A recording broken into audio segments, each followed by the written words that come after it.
What is up, guys? Welcome back to the Crew 2. And in this video, I'm going to take a look at the Audi RS2 Avant. I really do find it insane that we actually have this many Audis in this game, and we actually have the RS7 and or the RS3 Sportback, and in Motorfest we're apparently getting the RS6 Avant and or the new R8 as well, so it really is going to be insane, and I really do think back to Need for Speed Unbound that has no Audis for that matter. But nonetheless, guys, jumping right into this RS2. So this is going to be a 1993. Now, one thing I can't lie about, I honestly do not know much of anything about these cars because for one, we obviously do not have this car in the USA, so it's going to be kind of hard to actually research this thing, but let's see what we can do with the customization. So for this, there is going to be around 10 of these hoods, and I do have a feeling there's going to be a lot of carbon fiber with these, which I would probably say it's going to be good as long as the entire car is not covered in it, like that one car was basically fully carbon, but I'm starting to see a big trend here with these vents. My goodness, how many vents do you actually need? I have a feeling this car seriously needs some airflow. That is kind of ridiculous. Like like how much air do you actually need? So for me, guys, I was actually going to leave it stock, but for this I'll actually go with the carbon fiber hood. And then moving over for this, I honestly could not believe this. This is actually not going to be a typo. 49 front bumpers. We're also going to have 49 rear bumpers. Why? Who actually knows? But let's fly through these right now, though, guys. So I will fly through them. That way I don't actually waste your all's time going through each one going, oh my gosh, look at the new lights. Yeah, I'm not going to do that. Let's actually go through this a bit faster, and then I'll come back after the bumpers.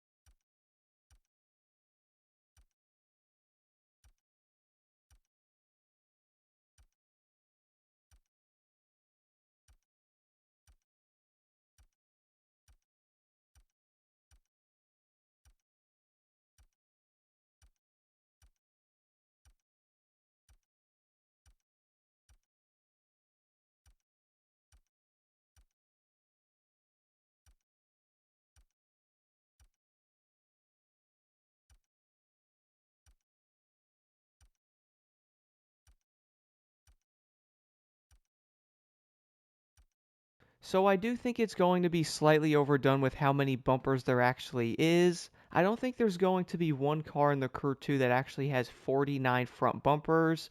But hey guys, at least it does give you a nice big variety for this. But do keep in mind though, I don't think you can actually fit anything else on the front of this car. Like what actually is this? For some odd reason, I also get like Rolls-Royce vibes from those headlights for some odd reason. But you also have a lot of carbon fiber on the front of this car, so I'm definitely not going to pick this one.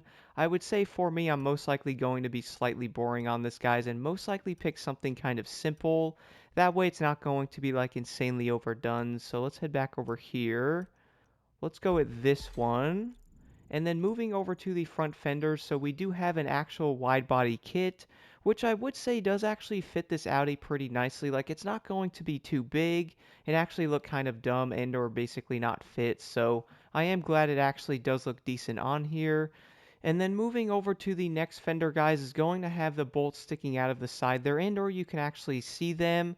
And then, of course, the last one is going to be carbon, but the bolt pieces are still blue. I actually do like those nice attention to details, and if you guys actually do like a wide body kit on this RS2, which I would probably say it's going to be kind of selective, at least you can add that. And then, of course, when it comes to the rims, though, these are going to be the stock Audi rims. Now, I'm actually going to search for those one pair of rims that I do think look pretty nice. I do think these are it. Yeah, so I'm going to add these to the game here. Do that. I'm actually going to go back. I know you can actually change the color of rims on here. I guess I learned something new every single day. Let's go with gray. We'll do that size. Add that. And then we have caliper colors. Let's go with yellow. And then we have the mirrors here. Let's go with carbon. Kind of matches the front a bit. Then we have the side skirts here. Hopefully they don't stick out too insanely far. Not really like, what are the, okay, that's Imagine hitting one curb with that and your entire side of your car basically flies off.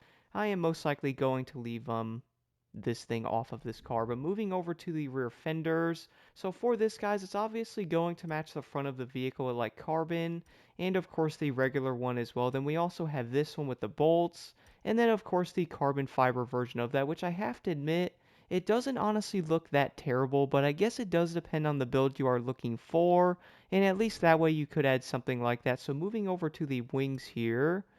So we have that one. We have the little wing coming off the top. Ooh, that one's kind of cool.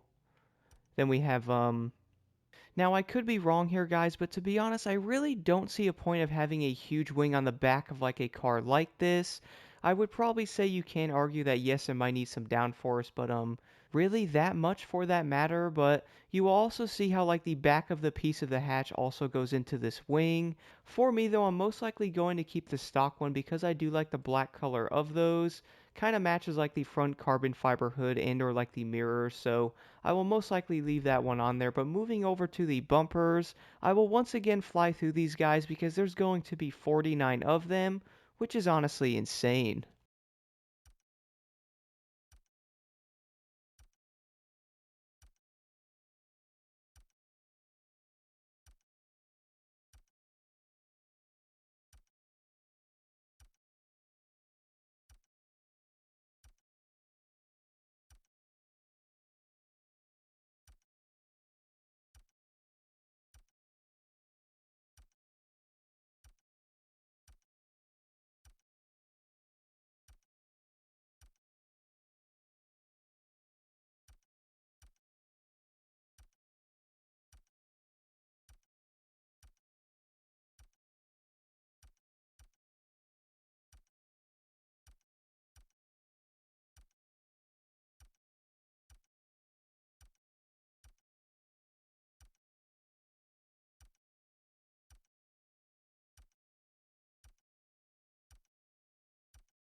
It really is crazy how many bumpers there actually are, but then again, guys, if you really think about it though, it's most likely just going to be taillights, and then of course they basically change like one thing about it, so for me, I'm most likely going to keep this one kind of stock, but at the same time though, I'm not the biggest fan of that gigantic like taillight on this thing, so move over to this one, and then of course moving over to the interior, I'm most likely going to go with yellow, head over to this one with like the stitching.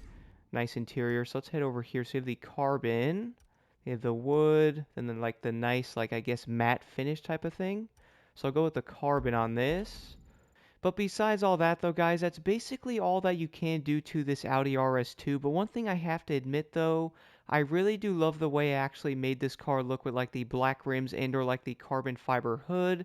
We also see like the yellow calipers as well, so I think this thing actually looks sick. And to be honest, I would most likely drive something like this in real life. Like this car is awesome. And seeing this wagon type of design, I do feel like a lot of people would most likely buy this car if it was sold in the USA, and that's probably why they most likely brought the RS6 Avant back. But besides all that though, guys, let's go do an outside look and or interior view of this car, and also take this thing on a top speed test.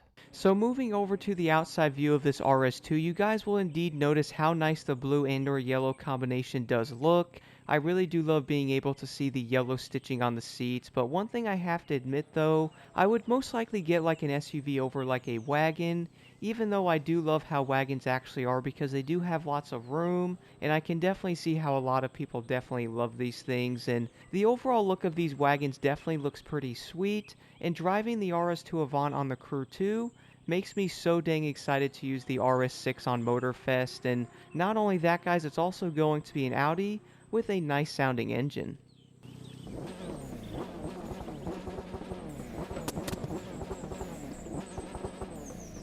So moving over to the interior view of this Audi, the first thing you guys most likely notice is going to be the 186,000 kilometers.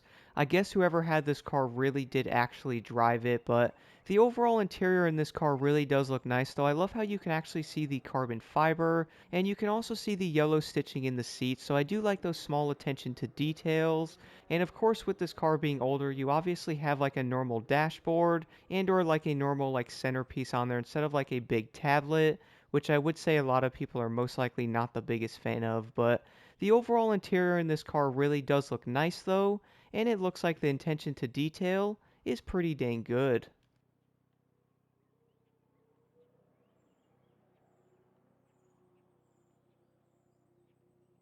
But now let's go see what the top speed of the RS2 Avant actually is. So for this, guys, I was actually kind of surprised when I did drive this car in that Summit, because for one, it's actually going to be a 6-speed, which I was kind of surprised because normally a lot of these older vehicles do tend to be like 5 speeds. So seeing this RS2 actually be a 6-speed is honestly pretty awesome. Do keep in mind though, this thing redlines insanely fast though. What are you doing? No turn signal either. Great driver's test there, my goodness. But I did notice, guys, with the RPMs on this car, though, it does tend to do, like, basically head all the way up to 7K, and or basically, like, 6,500 to be technical. But this car really does get there pretty fast, though, so if you are running manual, I would probably say this car is most likely going to be shifting pretty often. But the top speed on this RS2 is also going to be insanely surprising. So right now, guys, 265 miles per hour. I actually feel like a lot of these street cars, for some odd reason, do tend to actually be getting faster. And I would say this RS2 is going to be one of the faster older cars. And I actually do love seeing some of these classic cars be fast. But the thing is, though, does it handle? So the RS2 Avant to me was actually kind of surprising because for one, guys, I really did not expect this car to actually be that great. And the main reason why I say that though is a lot of these older classic cars do honestly tend to not be all that good, especially when it comes to their overall handling. I would probably say when it comes to its speed though, the RS2 is actually insanely surprising. For some odd reason, guys, this car does 265 miles per hour, which is definitely pretty dang fast though, and it's actually going to be faster than even the Superleggera and or some of the better street cars in the game. So at least the RS2 Avant actually has some great power to it. The big thing though is even though this car can actually have some great top speed, is it still going to be able to handle around some of these smaller tracks? So I actually wanted to test out this car to really see what it can do, and to be honest, I'm actually really surprised because this car does handle turns nicely. Of course, I wasn't doing the greatest with it because I wasn't completely used to it. I was still very surprised how nicely this car does actually feel and or handle compared to some of the old cars like the 429 Lime Edition and or something like the Camaro RS Ghost Edition as well. So those cars aren't that fun. I also do feel like a lot of people most likely won't be a fan of a car if it does slide all over the place. And after testing out the RS2, I would probably say a lot of players most likely are really going to like this car, especially compared to some of the other Audis like the RS3 Sportback.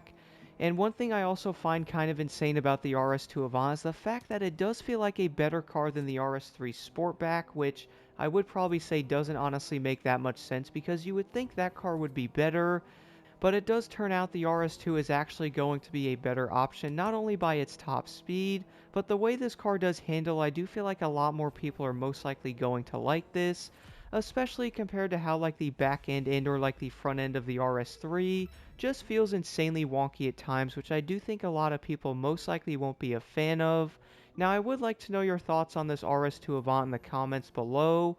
I really would recommend picking up this car, guys. It's not going to be insanely expensive, and I would say a lot of people are most likely going to not only like the customization, but they're most likely going to like the way this car does handle and or drive as well, which I would probably say a lot of people most likely do own this car, because in that one Summit you basically had to buy this car to do it, and I would probably say most people are probably trying to buy as many cars as they can, especially because Motorfest is right around the corner. But again, guys, let me know your thoughts on this car in the comments below, and don't forget to leave a like and subscribe for more insight.